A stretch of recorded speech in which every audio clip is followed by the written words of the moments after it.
একবার উমর রাদিয়াল্লাহু আনহু রাতের অন্ধকারে, তার একটা স্বভাব ছিল, তিনি রাতের অন্ধকারে মানুষের কার কি প্রয়োজন এটা দেখার জন্য তিনি হেঁটে হেঁটে যাইতেন, মানুষের খোঁজখবর নিতেন। একবার তিনি গেছেন, গিয়ে দেখেন সমানে ধোঁয়া উঠতেছে। তো তিনি দাঁড়ায় দেখতেছেন, একটু পরে আবার ধোঁয়া উঠতেছে।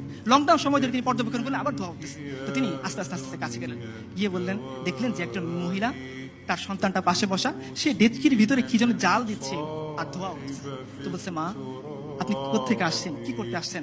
বলছে, দেখো খলিফা উমরের সাথে দেখা করতে আসছিলাম, এখন তো রাত হয়ে গেছে, তাবু খাটে সে কখন থেকে অপেক্ষা করতেছি, এই সন্তানটাকে চেষ্টা করতেছি একটু ঘুম পাড়াবো, কিন্তু আমার বুকে দুধ নাই, এই বাচ্চাটা ক্ষুধার যন্ত্রণায় কষ্ট পাচ্ছে। তো আমি একে সান্ত্বনা দেওয়ার জন্য একটা হাড়ির মধ্যে কয়েকটা পাথর নিয়ে জাল দিচ্ছি আর বলছি, দেখো বাবা রান্না হচ্ছে, তুমি একটু অপেক্ষা করো, রান্না হচ্ছে, তুমি একটু অপেক্ষা করো। এই দৃশ্য দেখে আমিরুল মুমিনিন উমর রাদিয়াল্লাহু আনহু বাচ্চা শিশুর মতো কাঁদতেছেন, দ্রুত আসছেন বাইতুল মাল থেকে, নিজে আটার বস্তা নিয়ে গেছেন। তার গোলাম বলতেছিল, হে আমিরুল মুমিনিন, আপনি তো আমাদের সবার আমির, আপনি আমার আকা, আমার মনিব, আমি আপনার গোলাম, বস্তা না আমার পিঠে দিবেন, আমি না আপনাকে নিয়ে যাব। ওমর বলতেছেন, হে আমার গোলাম, যে বোঝা আল্লাহ আমাকে দিবেন সেই বোঝা কিয়ামতের দিন তুমি বইবা, বস্তা আমার কাঁধে তুলো। উমর রাদিয়াল্লাহু আনহু খলিফাতুল মুসলিমিন রাদিয়াল্লাহু আনহু, তিনি উটের ও আটার বস্তা পিঠে নিছেন, একটু তেল একটু ঘি হাতে নিছেন, কয়েক মাইল হেঁটে ওই নারীর কাছে গেছেন, গিয়ে তিনি নিজ হাতে আমিরুল মুমিনিন উমর ওই যে পাথরে দিয়ে গরম করা যে পানি, সেই পাথর সরিয়ে ওইখানে তিনি আটা দিছেন, আটা গুলছেন, নিজে রুটি বানাইছেন।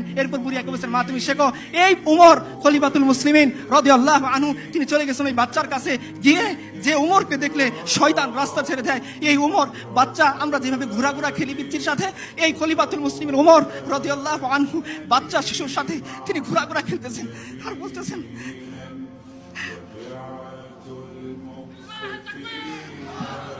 উমর বলতেছেন যে এতক্ষণ তুমি বাচ্চাকে কাঁদাইছো, এখন হাসিতে হবে।